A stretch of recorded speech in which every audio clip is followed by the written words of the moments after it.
Bonsoir à tous. Ce qu'on s'y attendait et qui allait très probablement arriver au sein de l'Olympique de Marseille, ben ça voit le jour. Roberto De Zerbi est officiellement démis de ses fonctions par la direction de l'Olympique de Marseille. J'ai eu l'information ce matin au réveil. Le communiqué est tombé tard dans la nuit par l'Olympique de Marseille sur son site officiel et ils ont annoncé d'un commun accord, exactement de la même manière qu'ils ont annoncé d'un commun accord la fin de leur collaboration avec Sampaoli. Mais cette fois-ci, ils l'avaient annoncé dans la journée pour Sampaoli. Là, ils l'ont annoncé en pleine nuit, en annonçant la fin de la collaboration avec Roberto De Zerbi et lui remercie pour son engagement, son sérieux, son travail au sein de l'Olympique de Marseille pendant ces 1 an et demi et ce qu'il a pu apporter pour le club. Malgré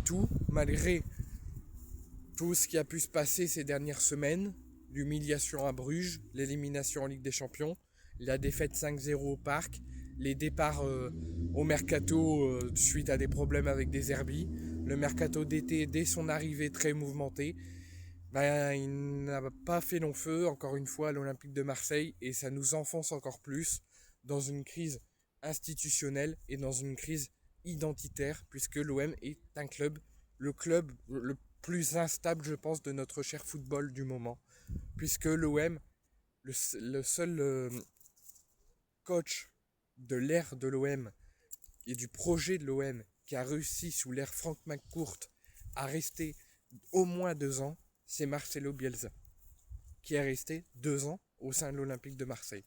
Depuis, plus aucun coach n'a réussi à faire minimum 2 ans au sein du club.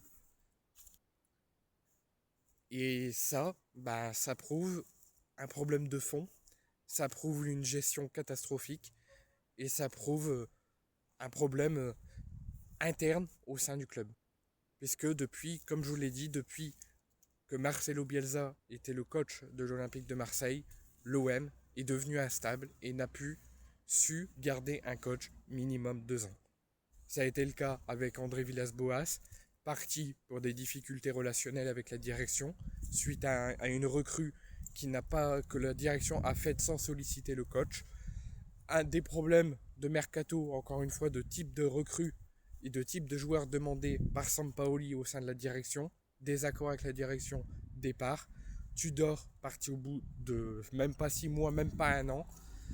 Et là, De Zerbi, qui a fait une saison pleine au club, et au bout d'une saison et demie, il quitte le club et il fait même pas 2 ans au sein de l'Olympique de Marseille. Donc ça prouve une crise institutionnelle, une crise identitaire, et ça, tant que l'OM ne sera pas mieux gérer son club, tant que l'OM ne sera pas mieux gérer son effectif, son instabilité trop flagrante, l'OM continuera dans la douleur et l'OM continuera à s'enfoncer.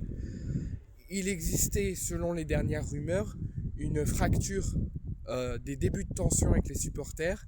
C'est pour ça que les supporters ont voulu une réunion qui s'est parfaitement bien passée avant le match de Coupe de France contre Rennes. Mais que si tout dégringolait, tout pouvait partir en fumée très rapidement. Et bah, ça s'est vu, puisque après cette victoire contre Rennes, tout a dégringolé. La défaite à Bruges, l'élimination en Ligue des Champions et la défaite 5-0 et l'humiliation vécue par l'OM au Parc. Donc tout a dégringolé. Les groupes de supporters se sont réunis et commençaient déjà à mettre des actions en place pour le match contre Strasbourg ce week-end. S'il n'y avait rien qui avait bougé et qu'il n'y avait pas d'amélioration de cette crise au club. Et comme je vous l'avais annoncé également, Roberto De Zerbi et son entourage ainsi que la direction prévoyaient, De Zerbi l'avait dit après la défaite au Parc, prévoyaient une réunion en urgence dès cette semaine, dans le courant de cette semaine, pour préparer un électrochoc avant ce match contre Strasbourg. Et c'est chose faite maintenant, d'un commun accord, à quelques jours du match contre Strasbourg ce week-end, l'OM annonce la fin de la collaboration avec Roberto De Zerbi, qui est licencié et démis de ses fonctions avec effet immédiat.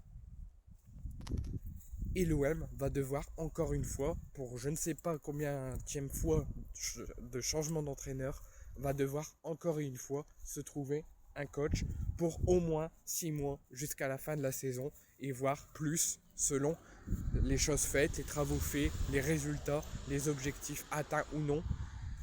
bah, l'OM va devoir encore se remettre à l'attaque pour aller rechercher un entraîneur. On parle d'Habib Bey, qui pourrait être le remplaçant de Roberto De Zerbi. Certains supporters parlent d'un retour d'Igor Tudor. Dites-moi en commentaire ce que vous voulez, qui est le remplaçant idéal pour Roberto De Zerbi à la tête de l'OM. Est-ce que ça serait Igor Tudor pour un retour au club? Est-ce que ça serait Christophe Galtier? Est-ce que ça serait Habib Bey? Dites-moi quel coach idéal l'OM devrait prendre pour remplacer Roberto De Zerbi, qui, je répète, a été démis de ses fonctions et pourrait enfoncer encore plus l'OM, et l'OM pourrait se mettre du coup à chercher un nouveau coach et avoir un entraîneur par intérim, c'est-à-dire Pancho Bardonado, qui pourrait une nouvelle fois assurer l'intérim ce week-end en attendant la nomination d'un nouvel entraîneur pour la suite de la saison.